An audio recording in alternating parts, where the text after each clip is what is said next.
But எந்த வேலையில் இருந்தாலும் என்னதான் சக்ஸஸ்ஃபுல்லாக இருந்தாலும் ஒரே ஒரு விஷயத்த ரொம்ப நல்லா ஞாபகம் வச்சுக்கோங்க. கடைசி வரைக்கும் எவ்வளோக்கு எவ்வளோ கற்றுக்கிறோமோ அவ்வளோக்கு அவ்வளோ புரியும், நமக்கு எதுவுமே தெரியாதுன்னு. ஸோ உங்களுக்கு வந்து உங்கள் அடிப்படையாக இருக்கக்கூடியது, அதாவது உங்களோட கனவை திறக்குங்க, உங்கள் பேஷனை ஃபாலோ பண்ணுங்கள். That is a must.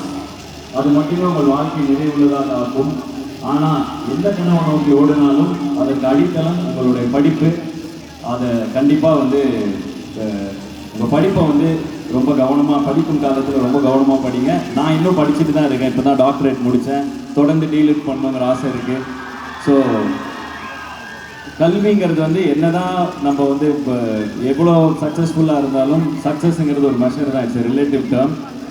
The real success lies in knowledge and being at piece with your self. So அதனால் ரொம்ப பேசி நான் போர் அடிக்க விரும்பலை. பட் பாட்டம் லைனாக எவ்வளோ உயரத்துக்கு போனாலும் படிக்கிறத மட்டும் நிறுத்திடாதீங்க. அவ்வளோதான். All the best to you all.